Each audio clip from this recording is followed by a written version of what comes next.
이 시간 하나님 말씀 보겠습니다. 전도서 7장 2절에서 4절까지 말씀을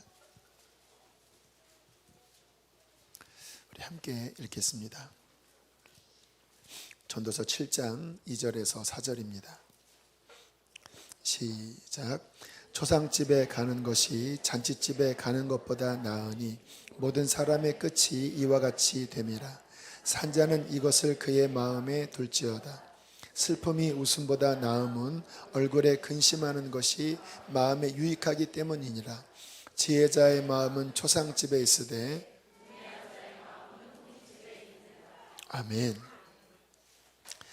오늘 말씀은 우리에게 어떤 역설적인 교훈을 주고 계신 것 같아요. 우리들은 본성상 잔치집이 더 좋죠. 초상집에 가면 좀 마음이 슬프잖아요.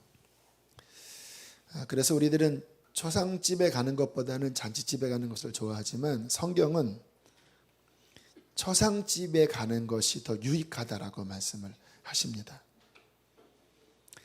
또 그 아래에 보면 또 다른 역설이 나오는데요. 슬픔이 웃음보다 더 낫다. 얼굴에 근심하는 것이 마음에 유익하기 때문이다라고 말씀하십니다. 심리학적으로는 좀 안 맞는 말 같아요.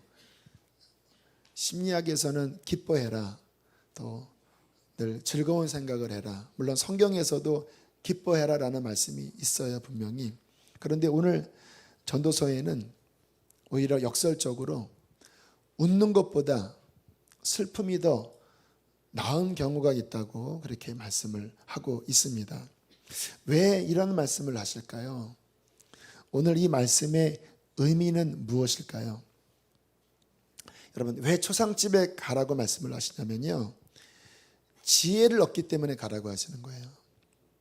어떤 지혜냐면, 초상집에 가면 우리의 인생의 끝을 볼 수가 있기 때문에, 이게 지혜입니다. 우리가 이 땅을 살아가면서 결론을 아는 것은 굉장히 중요합니다. 왜냐하면 우리가 차를 타고 여행을 할 때 내비게이션에 목적지를 찍고 가야 제대로 가는 거잖아요. 결론을 모르면 그 인생은 방황하는 인생이 됩니다. 열심히 달렸지만 잘못된 길로 가게 되는 거예요. 우리의 인생의 중요한 지혜는 목적점을 알아야 합니다. 끝을 알아야 돼요.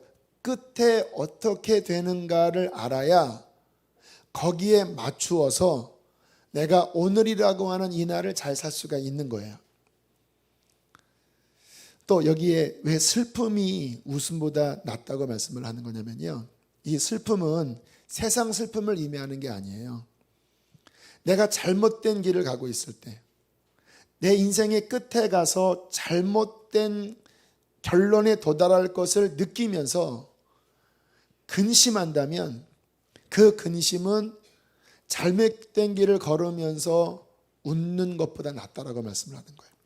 여러분, 그 인생이 망하는 길로 가는데 개그 콘서트 같은 거 보면서 막 희죽희죽대면 그것이 무슨 유익이 있겠습니까? 여러분, 우리의 인생은요, 끝이 잘 되는 게 성공하는 것입니다. 잘 살았어도 끝에 가서 낭떠러지로 떨어진다면 그 인생은 재앙이에요. 여러분, 스스로에게 물어보세요. 나는 내 인생을 이렇게 살다가 끝 지점에 이르렀을 때, 지난 수요일 날 우리 저희 교회에 이해라 권사님이 소천을 하시게 되었습니다. 물론 암 발병된 지가 이제 1년이 넘어서 주일이면 휠체어를 타시고 아주 쇠약한 모습으로 우리 따님의 손에 이끌려서 예배를 드리시고 식당에 계신 모습을 본 분들이 많이 계실 거예요. 몸이 너무 약해지신 가운데 계시다가 음식물이 기도에 맡기셔서 지난 수요일 날 주님의 부름을 받아 그렇게 주님 나라 가셨어요. 지난 주일날 배웠었습니다. 우리의 인생이 언제 끝날지를 모르는 거거든요.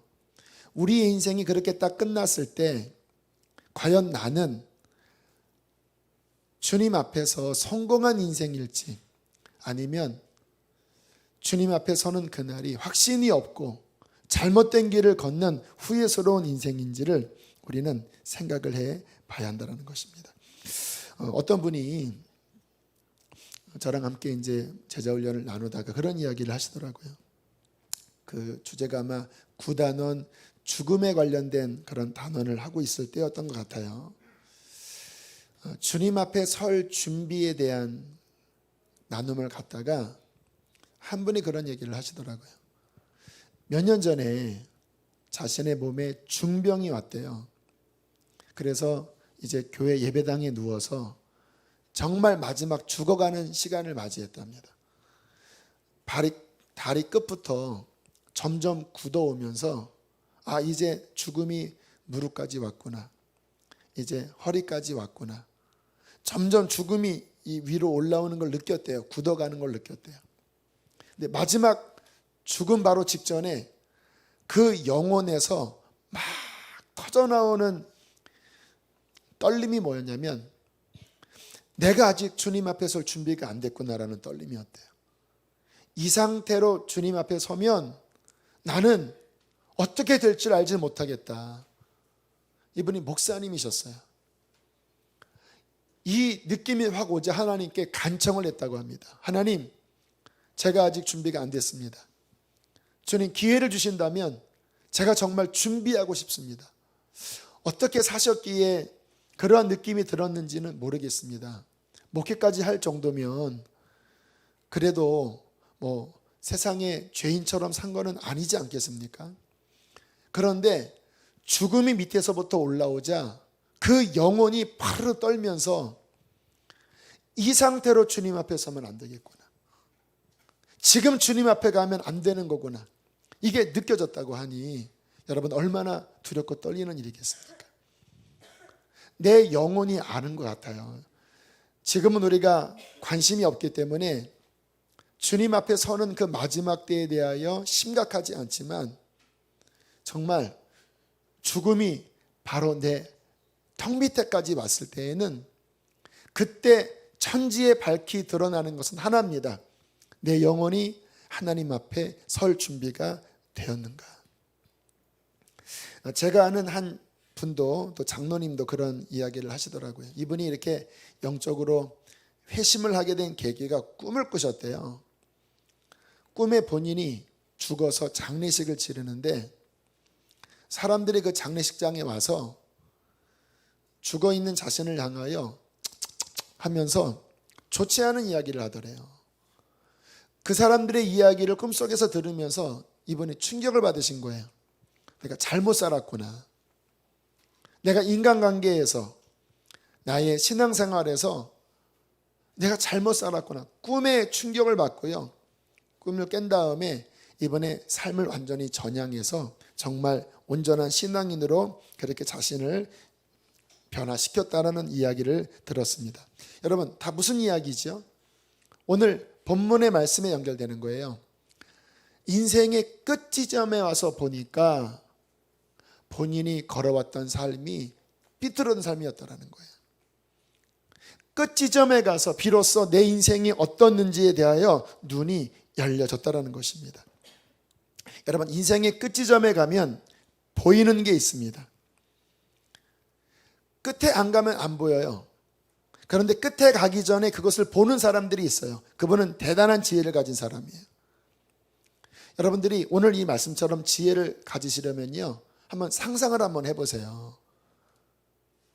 여러분의 가족 중에 누가 갑자기 세월호나 또는 어떠한 일로 인하여 갑자기 마지막을 맞이했다고 생각을 해볼 때 그 가족과 나와의 관계에서 나는 제대로 되어 있는가?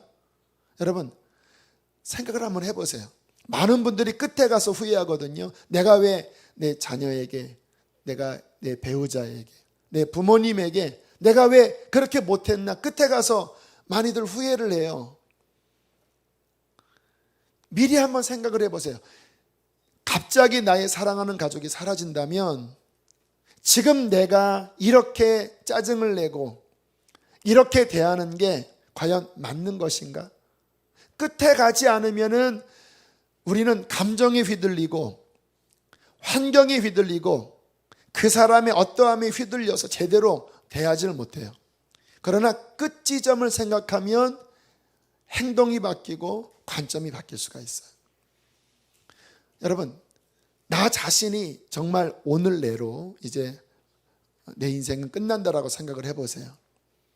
그 느낌을 가지고 나의 관계된 사람, 내가 지금 결정하는 것, 내가 뭔가 섬기는 그 일에 대하여 나는 지금 제대로 가고 있는가, 우리의 인생의 마지막을 생각하면 깨달을 수 있다는 것입니다. 여러분, 끝 지점에 가면 보이는 게 뭐냐면요, 뭐가 중요한지가 보이고요, 뭐가 허무한 것인지를 깨닫게 됩니다. 여러분, 인생은 허무한 것을 위하여 자신의 전 존재를 다 투자하면서 사는 어리석은 인생이 바로 우리들이에요. 어떤 분의 책을 보니까 그런 이야기가 있더라고요. 책이 아니라 간증을 들었군요. 이장을 하게 됐대요. 돌아가신 어떤 분이 이장, 지역의 관을 열어서 다시 다른 곳으로 옮기기 위한 것을 이장이라고 하지요. 그 이장의 예배를 드리러 이 목사님이 가셨는데, 터가 문제가 있었는지 오래됐는데 시신이 이렇게 완전히 부패하지가 않고 아무튼 남아 있었는데, 관뚜껑을 열자 생전 처음 본 새카만 벌레가 온 몸을 그냥 완전히 그냥 뒤덮었대요. 구더기가 아니라 새카만 바퀴벌레도 아니고 생전 처음 보는 벌레더래요. 온 몸을 파먹고 있더래요. 시간이 얼마큼 지났는지 모르는데 그거를 보자마자 사람들이 다 기겁을 하고 도망갔대요. 근데 태양이 비추자 그 벌레들이 스물스물 다 사라져 버리더래요. 여러분, 그 벌레들이 파먹은 그 사람의 그 시신이죠. 그 시신은 한때 어떤 거였는지 아세요? 저와 여러분이 그것을 잘 가꾸고자 일평생 거기에 내 관심과 내 돈과 내 욕심과 모든 것을 투자하면서 거기에 일평생 헌신했던 그 몸이에요. 여러분, 시간이 지나자 그 몸이 어떻게 됐습니까? 벌레의 먹이가 된 거예요. 생전 보지도 못한 벌레들이 그 온몸을 꾸역꾸역 파먹고 있는, 너무나 허무한 거죠. 여러분, 그런 거 생각하면, 죽음이라고 하는 끝 지점을 생각하면 우리의 인생이 막 애를 태우고 막 괴로워하고 막 뭔가 욕심을 부린다라고 하는 게 도대체 어떠한 가치가 있는지가 끝 지점에 가면요, 허무한 거 투성이에요. 여러분, 인생은 성경에 바람을 잡으러 가는 것과 같다고 그렇게 이야기를 해요. 인생의 마지막을 보면 우리가 80년을 살았을 때 그 80년 동안 내가 애타면서 내 육신을 위했던 그 모든 순간순간들이, 물론 우리가 열심히 살아서 좋은 옷 입고 좋은 위치를 누리고 열심히 살아서 내가 그 순간은 행복을 누렸을지는 모르지만 내 인생의 끝 지점에 가서 돌이켜보면요, 그것은 모두 뭐에 지나지 않냐면 기억에 지나지 않습니다. 다 기억일 뿐이에요. 기억. 왜? 지나가면 그것은 사라진 거잖아요. 머릿속에 남아있는 거잖아요. 인생이 그 가치와 목적점이 그냥 그렇게 행복했던 기억, 그냥 나 하나 잘 먹고 잘 살겠다고 하는 그 허무한 것을 위하여 얼마나 인생의 정열을 낭비하고 얼마나 거기에 안달하고, 그게 조금 되면 행복해하고 그것이 좀 안 되면 그냥 인생 망한 것처럼 우리들이 그렇게 살잖아요. 다 바람 잡은 거와 같은 허무한 기억들을 위해서 인간들은 그렇게 살아갑니다. 인생의 끝 지점에 가면 허무함이 무엇인지를 알게 됩니다. 그래서 우리 박보영 목사님 같은 경우는요, 이렇게 사시다가 마음에 욕심이 생기면, 지금은 안 그러시는 것 같은데 인천에 있는 공동묘지 한 번쯤에 이렇게 올라가셨대요. 참 취미도 참 특이하시죠. 새벽 12시, 1시에 막 되게 무섭대요. 어느 순간에는 막 극심한 공포가 밀려오는데 그래도 그것을 참고 공동묘지 산턱에 올라가서 가만히 있으면 마음이 평안해지시는 것 같아요. 그리고 이렇게 무덤들을 보면 마음이 정리가 되신대요. 어차피 다 우리의 육신이 저렇게 다 공동묘지에 누울 걸. 내가 또 왜 이런 욕심을 부리고 내 안에 왜 또 이러한 여러 가지 문제들이 일어날까? 여러분, 우리의 인생의 끝 지점에 알게 되는 것은 세상 성공, 물질이 인생의 진정한 가치가 아니라는 것을 그때 깨달아요. 그러나 그때 깨달으면 늦은 거지요. 그 전에 그것을 미리 깨닫고 진정한 가치를 위하여 헌신하는 자가 우리 그리스도인이라고 믿습니다. 또 하나, 인생의 마지막에 가면 깨닫는 게 뭐냐면요, 사랑하지 못하고 산 삶이 후회가 된답니다. 그래서 우리 제자훈련 교재에 보면 용미리 납골당 필기대에 그 많은 사람들이 고인을 기억하면서 쓴 글의 내용이 사랑하지 못한 것에 대한 미안한 마음이에요. 내가 그때 왜 너를 안아주지 못했는지, 그때 왜 내가 너를 품어주지 못했는지. 제 친구 목사가 아내가 뇌졸중이 걸려서 좀 어려움을 겪고 있다고 이야기를 했잖아요. 제가 잊지 못하는 말이 있습니다. 그때 통화를 하는데 저한테 그런 이야기를 하더라고요. 그 한쪽 팔이 움직이면서 자신을 이렇게 안아줬는데 너무 마음이 아프고 눈물이 났대요.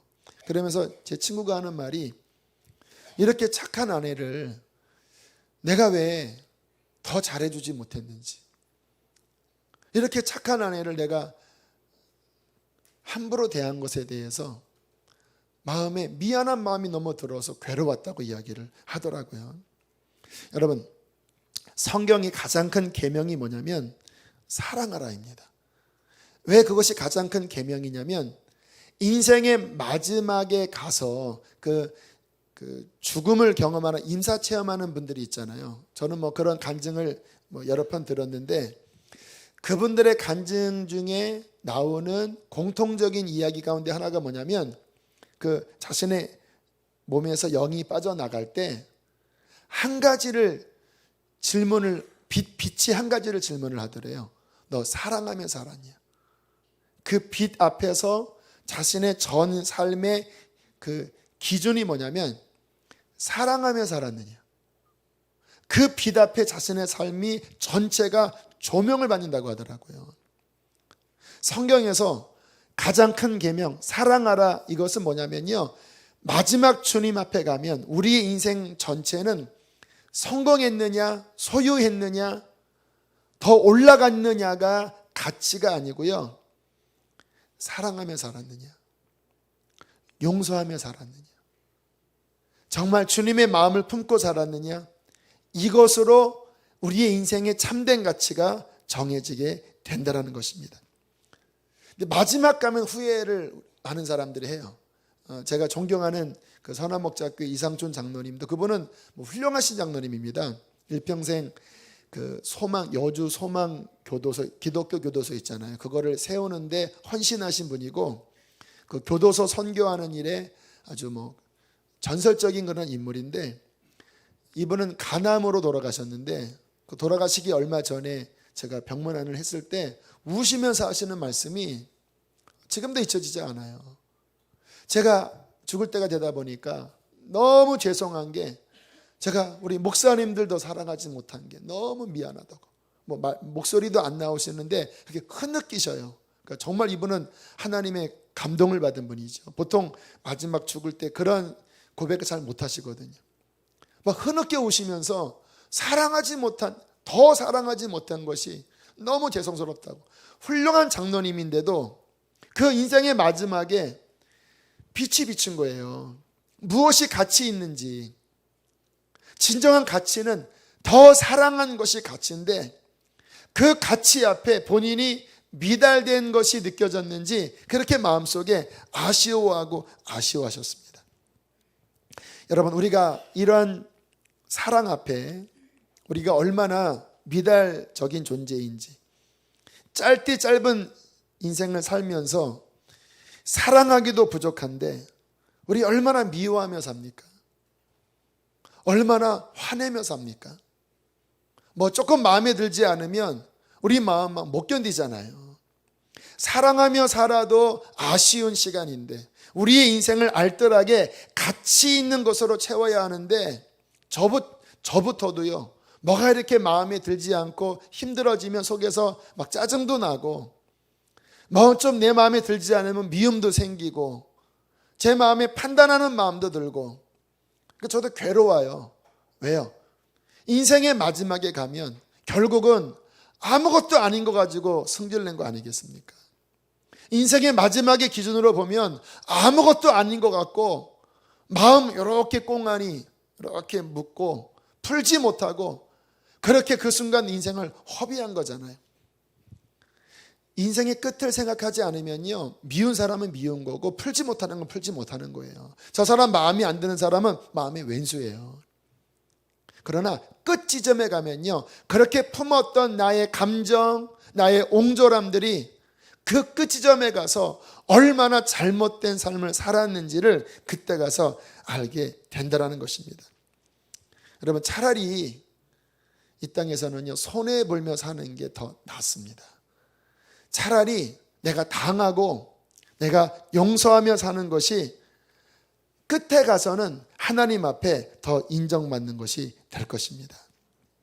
자, 그러나 끝에 가서 정말 중요한 것은 뭐냐면요, 내가 사랑하며 살았는지, 내가 욕심부리며 살았는지, 이것보다 더 크게 보이는 것은 뭐냐면요, 하나님 앞에 서는 것에 대한 인식입니다. 아까 제가 말씀드린 그 목사님도 죽음이 다가올 때 그 영혼에서 터져나왔던 경각심은 주님 앞에 서는 그거였어요. 많은 분들이, 저도 목회를 하지만 주님 앞에 설 날에 대한 철저한 인식을 갖지 않고 내 이익과 그리고 내 감정이 끌리는 대로 선택하는 경우가 많더라고요. 아마 그 목사님도 그런 경험들이 있으셨던 것 같아요. 근데 주님 앞에 설 날을 생각하면 차라리 이때 내 이득을 택하는 것이 아니라, 내 감정을 선택하는 것이 아니라, 손해보고 어렵더라도 믿음의 길을 택했어야 되는데, 이거를 하지 못하고 타협하고 살다가 마지막에 가서 주님 앞에 서는 날 생각하면 우리 마음에 후회가 밀려오고 아쉬움이 밀려오는 것이거든요. 인생의 마지막에 다가오는 가장 커다란 인식, 주 앞에 서는 날. 이제 곧 나는 만민의 심판자이신 그분 앞에 선다. 이 인식이 인생 끝에서 보여지는 가장 큰 인식입니다. 그러나 그때 그것이 인식되면 늦은 거예요. 그때가 오기 전에 지금 심판날을 깨닫고 주님 앞에 준비하며 사는 것이 진정한 지혜라고 믿습니다. 그래서 성경에 그러한 말씀들이 많이 나와요. 제가 몇 군데 말씀을 읽어드리겠습니다. 한 번 죽는 것은 사람에게 정해진 것이요, 그 후에는 뭐가 있습니까? 심판. 인생 끝의 인식이 뭡니까? 심판이 있다. 요한계시록에 이런 말씀이 나와요. 또 내가 보니 죽은 자들이 큰 자나 작은 자나 그 보좌 앞에 서 있는데 책들이 펴 있고 또 다른 책이 펴졌으니 곧 생명책이라. 죽은 자들이 자기의 행위를 따라 책들에 기록된 대로 심판을 받으니. 모든 사람이 하나님의 심판대 앞에 선다고 말씀하십니다. 한 사람도 예외가 없어요. 목사인 저도 섭니다. 산 자나 죽은 자나 하나님의 심판대 앞에 서는데 어떤 일이 벌어지는가? 고린도후서 5장 10절에 보면 이렇게 말씀하십니다. 이는 우리가 다 반드시 그리스도의 심판대 앞에 나타나게 되어 각각 선악간에 그 몸으로 행한 것을 따라 받으려 함이라. 그 심판대 앞에서 우리의 일생이 어떻게 살았는지 선악 간에, 물론 우리의 죄진 것이 있다면 회개하면 주의 보혈로 씻어지십니다. 그러나 회개치 않고 계속해서 반복해서 지은 죄에 대하여는 물음을 당하게 될 것입니다. 선악 간에 그 몸으로 행한 것을 따라 심판날에 받는다라고 말씀하세요. 베드로전서 4장 5절, 그들이 산자와 죽은 자를 심판하기로 예비하신 이에게 사실대로 직고하리라. 그 말은 뭐냐면 자신의 인생 전체에 대해 하나님 앞에 다 토설해버린다라는 거예요. 물론 회개한 것은 지워집니다. 그러나 회개치 않은 죄들은 그분 앞에 짓고 스스로 다 드러나 버리는 거예요. 본인이 다 터뜨려 버리는 거예요. 베드로전서 1장 17절에 이렇게 말씀하십니다. 외모로 보시지 않고 각 사람의 행위대로 심판하시는 이를 너희가 아버지라 부른즉 너희가 나그네로 있을 때를 두려움으로 지내라. 아까 전도서에 근심이 유익하다라고 하는 게 바로 이것 때문에 그런 거예요. 잘못된 길을 걸을 때 심판날을 생각하면 근심이 작동돼야 돼. 마치 뜨거운 불이 있으면 통증을 느껴야 불에서 떼잖아요. 지금 지옥불로 걸어가는데도 두려움이 없고 영혼의 경각심이 느껴지지 않는다면, 슬픔이 없다면 그 사람은 망한 인생입니다. 잘못된 길로 갈 때 두려움이 일어나야 돼요. 근심이 일어나야 돼요. 그리하여 회개해서 하나님이 주신 용서와 평강을 다시 얻어야 한다는 거예요. 외모로 보시지 않고 각 사람의 행위대로 심판하시는 이를 너희가 아버지라 부른즉 너희가 나그네로 있을 때를 두려움으로 지내라. 여러분, 계속 반복되는 말씀이에요. 심판은 행위대로 받습니다. 따라하겠습니다. 심판은 행위대로 받는다. 그러면 사람들은 이렇게 오해해요. 행위? 난 예수님 믿었기 때문에 이제 행위와 상관없는 거 아니야? 아닙니다. 그거 오해예요. 심판은 행위대로 받는데, 회개하고 예수님 믿은 사람들은 예수를 믿고 회개했을 때 과거의 죄가 보혈로 덮어져서 씻어지는 거고요. 그 다음에 주님 앞에 설 날을 준비하며 날마다 보혈로 나를 씻어가면서 행위를 바르게 걸어가는 게 신앙입니다. 예수 믿었는데 행위가 음란하고 행위가 도적질하고 행위가 중상모략 비방하고 행위가 탐심으로 가득한 삶을 그 삶의 영역에서 쏟아내면서 나는 교회 다니니까 예수님 믿으니까 괜찮겠지. 안 괜찮아요. 행위대로 심판을 받는 거예요. 예수님 정말 제대로 회개하고 정말 예수님 믿는 사람은 그 행위를 바르게 하는 삶으로 고쳐져서 나의 삶이 그분 앞에 드러났을 때 예수님으로 말미암아 의로운 거룩한 삶의 열매가 맺혀지는 것으로 주님 앞에 서게 된다는 것입니다. 그래서 두려움으로 지내야 돼요. 두려움으로. 또 이런 말씀이 나와요. 베드로전서 4장 17절 18절에 보면 하나님의 집에서 심판을 시작할 때가 되었나니 만일 우리에게 먼저 하면 하나님의 복음을 순종하지 아니하는 자들의 그 마지막은 어떠하며 또 의인이 겨우 구원을 받으면 경건하지 아니한 자와 죄인은 어디에 서리요? 여러분, 많은 성도들이 이러한 말씀에 귀가 안 열려요. 다시 한번 들어보실까요? 하나님의 집에서 심판을 시작할 때가 되었나니, 어디서 심판이 시작된다고요? 하나님의 집에서. 만일 우리에게 먼저 하면 하나님의 복음을 순종하지 아니하는 자들의 그 마지막은 어떠하며 또 의인이 겨우 구원을 받으면, 누가 구원을 겨우 받아요? 의인이 어떻게 구원을 받아요? 겨우 구원을 받으면 경건하지 아니하는 자와 죄인은 어디에 서리요? 여러분, 이 말씀은 무슨 내용이냐면 구원받은 자는 많지 않다라는 말씀이에요. 의인이 겨우 구원을 받고 하나님의 엄중한 심판은 하나님의 집에서부터 시작된다는 거예요. 예루살렘이 심판을 받았습니다. 이스라엘이 심판을 받았습니다. 주님의 교회가, 우리 성도들이 정말로 주님의 길을 걸어가고자 몸부림치고 믿음에 합당한 삶을 사는 그 의로운 삶을 예수를 믿는 믿음을 통하여 살아내는 믿음과 삶이 함께 동반된 신앙이어야만 그 믿음이 천국 갈 수 있는 믿음인 것입니다. 여러분, 이 각성을 가지고 우리는 하나님을 붙잡고 신앙생활을 하셔야 합니다.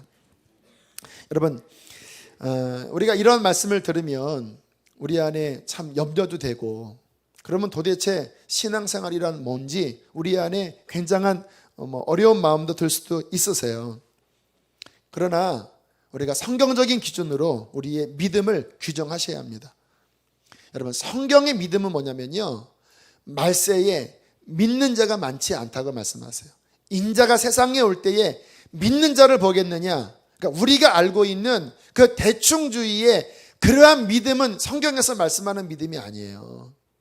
오늘 이 시리아 이 상황 지금 기도 제목 나누면서 그곳에 어떠한 크리스찬들은 시리아 땅에 남아서 복음을 전하고자 생명을 걸고 남았다고 하잖아요. 여러분 생각해 보세요. 그 시리아 땅에 남아있는 그 주님의 사람들, 그 사람의 믿음이 구원받은 믿음에서 특출난 믿음일까요? 아니면 구원받은 믿음이라면 당연히 그러한 삶으로 나가는 것일까요? 지금 북한에 그 순교를 무릅쓰고 또 지하교회에서 숨죽어 가면서 신앙을 붙잡는 사람이 많다고 그래요. 여러분 생각을 해보세요. 나는 북한에 가면 내 신앙을 지킬 수 있을까? 나는 못 지켜. 여러분 생각을 해보세요. 북한의 지하교인들이 붙잡는 그 믿음과 남한에서 구원받은 사람들이 가진 믿음이 동일한 믿음일까요? 그 믿음은 특출하고 나는 그런 거는 못 감당해 하는 믿음도 하나님이 인정하는 믿음일까요? 여러분 시리아에 남아서 갖는 그 믿음이나 북한 지하교에서 믿는 믿음이나 이 땅에서도 정말 구원받은 사람이라면요, 그 믿음은 그 역사로 나타날 수밖에 없습니다. 여러분 이해하셔야 돼요. 진짜 믿음은 우리의 삶을 변화 안 시키면서 그냥 입으로만 시인한다고 하고 삶은 여전히 죄 가운데 방임하는 나약해 빠진 믿음은 애시당초부터 없었습니다. 그거는 사람이 만든 인본주의의 종교화지, 진짜 믿음은요 하나님의 믿음이기 때문에 진짜 믿음이 들어가면 그 믿음은 우리의 삶을 변혁시키고 주님을 위해서 죽음까지 갈 수 있는 능력을 주는 믿음인 것입니다. 우리 안에 이 믿음을 갖도록 정말 생명까지 걸 수 있는, 날마다 나를 부인하고 자아를 십자가에 못 박는 것을 결론 삼아서 주님 나라를 향하여 걸어가는 이 믿음을 우리는 날마다 점검하고 이 믿음을 소유하는 그것을 기억하며 우리는 살아가야 한다는 것입니다. 여러분 이 믿음을 가질 때 만만치 않은 싸움들이 일어나요. 제가 자주 드린 말씀이지요. 온 세상이 이 믿음을 반대합니다. 이 세상이 흐르는 영이 주님이 나의 왕이시고 주님을 위해서라면 내 모든 것을 다 올인한다라고 하는 참된 믿음을 가진 자를 정반대로 거역하면서 그 사람의 신앙을 끄집어 당기려고 그래요. 이 세상이 흐르는 것들을 바라보면 우리는 정말로 믿음에 심각한 도전을 받게 돼요. 마귀가 그러한 믿음을 가진 사람들을 공격하고요, 우리의 옛사람이 그 믿음을 향하여 걸어가는 우리의 신앙을 향하여 치열하게 마지막 죽는 순간까지 다시 끄집어 내리려고 공격을 하는 것이 우리의 싸움의 모습인 것입니다. 그러므로 우리는 주님 앞에 설 날을 위하여 우리의 살아있는 믿음을 지키기 위하여 끝까지 싸워 나가야 하는 것입니다. 어떻게 싸워 나가야 될까요? 세 가지 정도를 말씀을 드립니다. 죄의 유혹과 싸워 이기셔야 합니다. 여러분, 우리가 구원 얻는 놀라운 믿음을 가지고 살아간다 할지라도 제가 참 두려운 게 뭐냐면요, 우리 안에 자그마한 타협 하나를 통해서 주님과 나와의 그 순전했던 관계가 갑자기 먹구름이 끼고 확 그 어떤 영적인 열기가 확 식는 경우들을 많이 봐요. 자그마한 것 하나를 마음속에 용납했는데, 여러분 솔로몬 보세요. 얼마나 대단한 왕입니까? 그런데 그의 삶에 자그마한 것 하나를 용납했습니다. 이방 여인을 정략적으로 결혼해서 받아들였어요. 의도가 나쁘지는 않았습니다. 이것을 통해서 평화롭게 내가 여러 나라들을 좀 이렇게 통치해야 되겠다, 그런 마음이었던 것 같아요. 그런데 그렇게 스물스물 들어왔던 이방 여인이 결국은 역대하를 보면요, 그 천하의 솔로몬이 예루살렘 성전 앞마당에다가 그 건너편에다가 금오스를 위하여, 이방 신을 위하여 신전을 세워놓고 그 앞에 분향했다고 나와요. 천하의 솔로몬이. 그 마음 안에 자그마한 죄를 허용하는 것이 얼마나 하나님과의 관계에 치명적인 문제를 일으킨다라는 것을 성경은 우리에게 보여주고 있는 것입니다. 여러분, 우리가 넘어지는 거는요, 작은 것 때문에 넘어져요. 저는 제 스스로 신앙생활을 하면서 제가 가장 중요하게 여기는 게 뭐냐면, 하나님과 나와의 살아있는 관계를 어떻게 해서라도 끝까지 유지하자요. 내 마음에서 주님을 생각하면 감동이 일어나고, 주님의 성령이 내 마음을 사로잡고, 내가 기도할 때 주님의 음성이 내 마음에 들리고, 이러한 살아있는 관계를 유지하는 게 저의 1차 목표입니다. 그런데 이게 조금 한눈을 팔면요, 그게 금방 흐려져요. 그게 금방 가로막혀서 주님과의 관계가 멀어지고 희미해지는 것이 제 마음속에 두려움이고 안타까움이에요. 많은 분들에게 그러한 소문을 들어요. 저분은 옛날에는 안 그랬다라는 거예요. 저 종이 옛날에는 안 그랬대요. 불을 토해내는 종이었다라는 거예요. 그런데 어느 순간부터 그 불이 식어지더니 성령으로 시작했다가 육신으로 마무리되는 그러한 위대하게 쓰임받았던 분들의 이야기를 들어요. 안타깝지요. 성도들 가운데서도 충만하게 쓰임받았었는데 불이 식어버린 거예요. 열정이 사라져버린 거예요. 눈물이 사라졌어요. 왜 그런지 아세요? 선악과를 먹은 겁니다. 마귀가 던져놓은 이 정도는 괜찮겠지라고 하는 것들을 그냥 은근슬쩍 받아들였는데, 그 별거 아닌 것이 하나님과 나 사이를 가로막는 치명적인 일들이, 결과가 일어나는 것들이 얼마나 많은지 모릅니다. 여러분, 그래서 우리는 죄와 싸우셔야 합니다.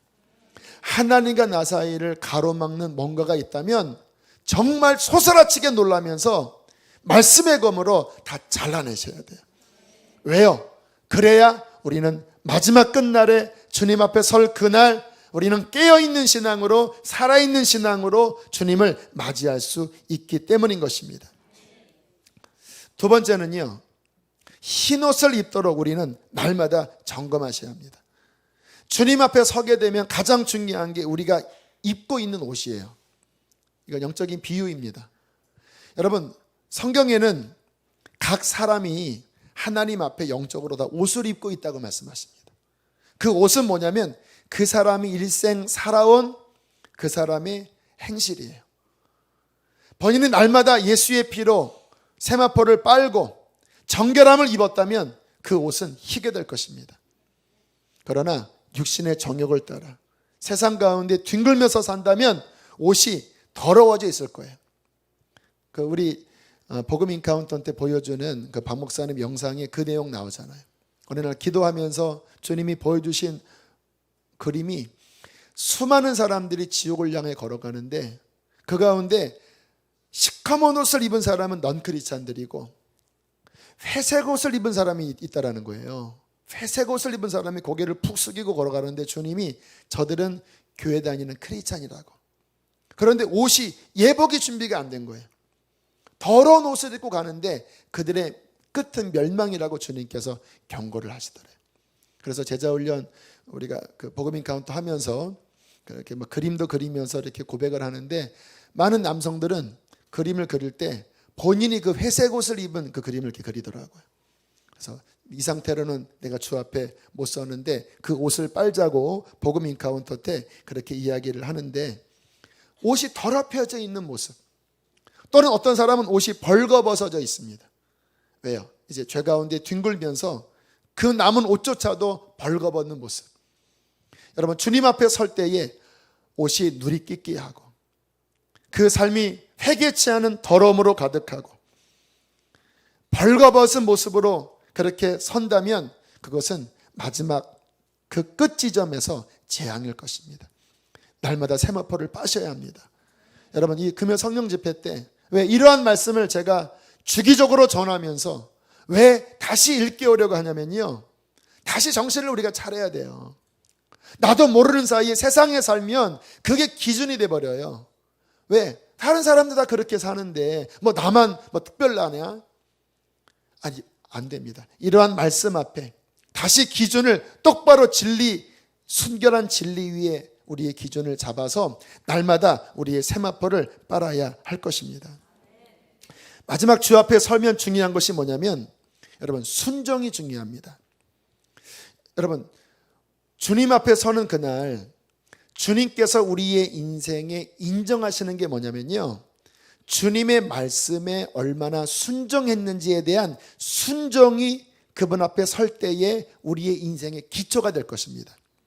마태복음 7장에 주께서 말씀을 하셨지요. 집 짓는 비유를 하시면서 나의 이 말을 듣고 순종하는 자는 어디 위에 집을 세웠다고 말씀하십니까? 반석 위에. 비바람이 몰아칠 때 순종하는 믿음 위에 선 집은 무너지지 않는다고 말씀을 하세요. 그러나 순종 없이 그냥 내 육신이 끄는 대로 살아가는 삶은 마지막 심판날에 비바람이 몰아칠 때, 심판의 불이 몰아칠 때 무너지되 심하게 무너진다고 주님이 경고하시잖아요. 여러분, 우리 신앙생활에 중요한 것은 하나님의 말씀에 날마다 몸부림치며 순종하는 것입니다. 내 육신을 따라가는 게 아니라 주의 말씀이 결론이 되어 내가 희생해도, 내가 손해봐도 순종하며 결정할 때 주 앞에 서는 그날 그 인생은 하나님 앞에 성공한 인생으로 서게 될 것입니다. 여러분, 우리가 이 땅을 살아가면서 결국 남는 건 뭐냐면요, 말씀에 순종하며 살아느냐입니다. 그것만 무너지지 않고 남을 거예요. 내가 남의 것을 취할 수 있죠. 내가 이 사람과 경쟁해서 이길 수 있죠. 그러나 말씀에 순종하지 않는 것은 이 땅에서는 성공일지 몰라도 그 나라에 가면 그것은 실패입니다. 오름뺨을 댈 때 맨뺨을 대면 바보처럼 느껴지겠죠. 빼앗기는 게 참 어리석게 여겨지겠죠. 그러나 말씀에 순종한 결단이었다면 그 나라에 가서는 하나님이 그 사람의 손을 들어주실 것입니다. 여러분, 성경 말씀은요, 왜 지키기가 어렵냐면 우리의 본성과 다 반대예요. 십계명도요, 인간의 본성과 다 반대돼요. 사람은 자기 욕심을 위해서 우상 만들고 싶어 하고요, 남의 것을 취하고 싶은 탐욕이 가득하고요, 간음하고 싶어 하고요, 하나님을 경홀히 여기고 싶어요. 그게 인간의 본성이거든요.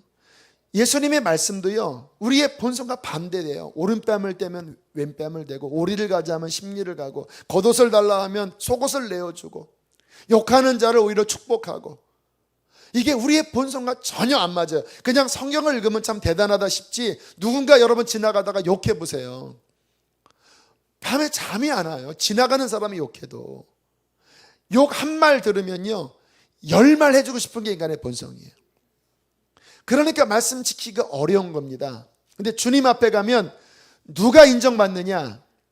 하나님의 말씀 붙잡고 내 육신의 그 거스리는 감정을 십자가의 믿음으로 못 박아버리고 주님, 내가 손해보겠습니다. 주님, 내가 욕을 먹겠습니다. 주님, 제가 대신 당하겠습니다. 말씀으로 순종한 삶만이 주 앞에 서는 그날 하나님의 그 저울 위에서 무너지지 않고 손해보지 않고 사라지지 않을 인생으로 남게 될 것입니다. 여러분에게 질문합니다. 우리 그렇게 살고 있습니까? 많은 경우 그냥 보통 사람의 수준으로 우리가 사는 경우가 얼마나 많아요. 하나님의 말씀 붙잡고 내가 희생하면서 날마다 싸워가며 살고 계십니까? 이것을 날마다 싸우며 사는 사람만이 인생의 끝날 우리의 육신이 초상집에 누워있을 때 우리의 영은 하나님 앞에 서서 우리는 잘했다 칭찬받는 인생이 될 것입니다. 여러분, 우리의 인생에 가장 중요한 것은 바로 그때예요. 그때 주님 앞에 서는 그때 주님이 두 팔 벌리고 기뻐하시면서 칭찬하시는 그러한 사람이 되도록 우리는 날마다 세마포를 빨고 하나님의 말씀을 생명 다하여 순종하려고 하고 그 나라를 향하여 우리는 전진해 나가는 하나님의 사람이 되어야 할 줄로 믿습니다. 인생은 빨리 지나가지 않습니까? 제가 1999년도에 첫 목회를 시작을 했어요. 너무너무 힘든 1년이었습니다. 99년부터 2000년도까지 너무너무 힘들었어요. 제가 간증했던 것처럼 목회를 포기할까도 생각했는데 그때 1년쯤 지나서 이제 그 연회가 있습니다. 제가 그때 남부 연회인데 충청도 지역에 있는 이제 교회들 몇백 교회가 모여서 1년에 한번 회무를 하는 시간이었는데 그때 이제 은퇴식이 있습니다. 목사님 은퇴식이 있었는데 그 목사님 은퇴식을 보면서 너무나 존경스럽고 부러웠어요. 왜냐하면 1년 해봤는데 이게 너무 힘든데 앞으로 그때 제가 생각할 때 은퇴하려면 40년을 기다려야 됐거든요. 근데 저분은 40년을 아무튼 어쨌거나 잘 감당해서 은퇴를 하시는데 저는 도저히 이게 할 용기가 안 생기더라고요. 이 상태에서 40년 나는 못 견디겠다. 그러면서 주님 앞에 그때 했던 기도가 뭐냐면 주님, 이제 40년 가운데 1년을 왔는데도 이렇게 힘든데 하나님, 제가 이 길을 다 갈 수 있겠습니까? 저는 자신이 없습니다. 하나님 저를 도와주십시오. 하나님, 제가 주님 앞에 사울처럼 버림받는 자가 아니라 실패하는 자가 아니라 다윗처럼 주님 승리한 자로 주 앞에 서기를 원합니다. 근데 저는 자신이 없습니다. 1년도 이렇게 제가 못 견디겠는데 40년은 어떻게 갑니까? 그런데 지금 오늘 이렇게 설교 준비하면서 계산을 해보니까요, 벌써 16년이 지났어요. 근데 제가 좀 조기 은퇴하고 싶은 마음이 있거든요. 그러니까 만약에 65세나 7세 때 하면 반 정도가 온 거예요. 반 정도가. 그거 생각하면 위로가 돼요. 제가 99년도부터 아니 그 전부터도 그랬지만 내가 힘들다고 고백했던 그 16년의 기간 내가 잘 왔나? 주님 앞에 설 날을 기억한다면 그 16년의 기간이 어떨까? 오늘 말씀 준비하면서 한번 생각을 해봤어요.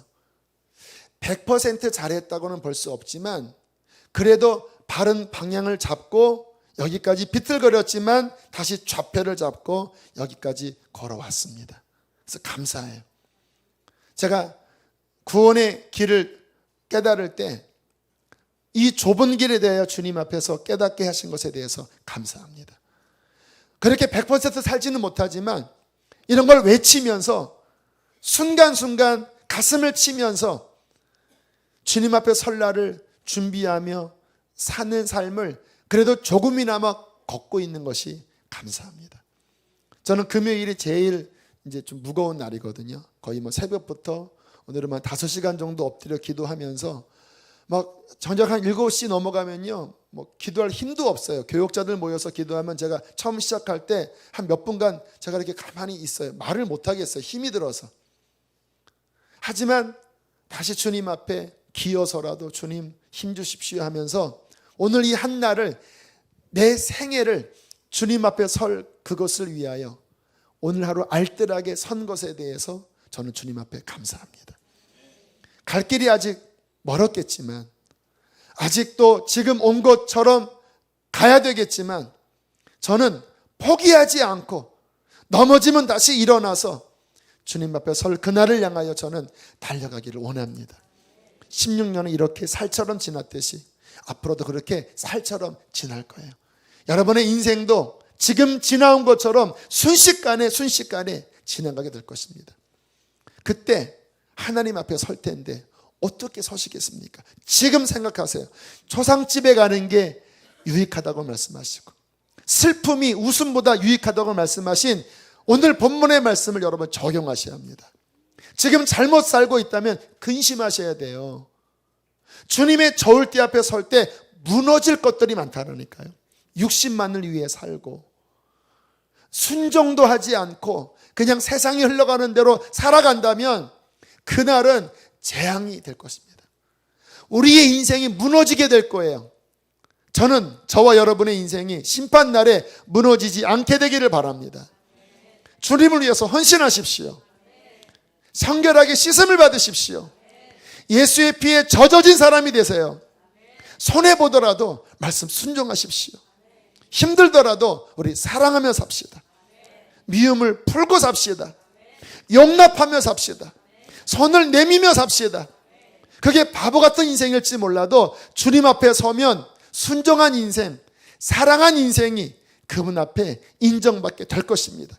힘들지만 허리띠 동여매고 우리는 이 길을 걸어가는 자입니다. 오늘 기도했습니다. 하나님, 저도 정신을 바짝 차리게 하여 주시고 오늘 말씀 듣는 사람도 정신을 바짝 차려서 해이해졌다면 다시 한번 정신을 차리고 이 길을 걸어가게 해 주십시오. 저는 이 말씀을 외치면서 저 스스로에게 이 말씀을 선포하는 거예요. 주님, 이 길을 끝까지 허리띠 졸라매고 하나님 주 앞에 설 그날을 준비하는 관점으로 날마다 나를 점검하며 살게 하여 주시옵소서. 그러한 믿음의 사람들이 다 되시기를 축복합니다.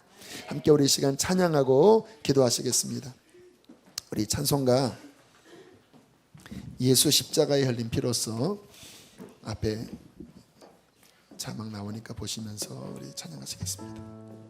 우리 힘차게 박수 치면서 하나님 내 영혼을 깨워주시고 흰옷을 입고 주 앞에 서게 하여 주십시오. 예수 십자가에 흘린 피로써 그대는 씻기어 있는가. 더러운 죄 희게 하는 능력을 그대는 잠지한다. 다시 한번 예수 십자가에 흘린 피로써 그대는 씻기어 있는가. 더러운 죄 희게 하는 능력을 그대는 잠지하는가. 예수의 보혈로 그대는 씻기어 있는가. 마음속에 여러 가지 죄악이 깨끗이 씻기어 있는가. 주 예수와 만나스러 늘 함께 그대는 행동을 하는가. 아무 때나 어디서나 그대는 십자가 붙들고 있는가. 예수의 보혈로 그대는 씻기어 있는가. 마음속에 여러 가지 죄악이 깨끗이 씻기어 우리 죄를 회개하는 마음으로 모든 죄에 더러워진 예복을 주 앞에 지금 다 벗어서 샘물같이 솟아나는 보혈로 눈보다 더 이게 씻으라. 예수의 보혈로 그대는 씻기어 있는가. 마음속에 여러 가지 죄악이 깨끗이 우리 사절 다시 한번 고백합니다. 모든 죄에 더러워진 예복을 주 앞에 지금 다 벗어서 샘물같이 솟아나는 보혈로 그대는 너에게 씻으라. 예수의 보혈로 그대는 씻기어 있는가. 마음속에 여러 가지 죄악이 깨끗이 씻기어 예수의 보혈로 그대는 씻기어 있는가. 마음속에 여러 가지 죄악이 깨끗이 깨끗이 씻기려 입는가. 이 시간 우리 기도하시고 또 다음 찬양 한 번 더 할 텐데요. 기도하실 때 하나님 세마포를 빨기를 원합니다. 흰 옷을 입기를 원합니다. 아버지 주님 나라 가기에 내가 또 마음이 낙심이 되고 내 마음이 흩어진 것이 있다면 다시 허리띠를 졸라매게 하여 주시고 이 길을 힘있게 걸어가게 하여 주시옵소서. 우리 주여 한번 부르시고 회개하며 기도하시겠습니다. 주여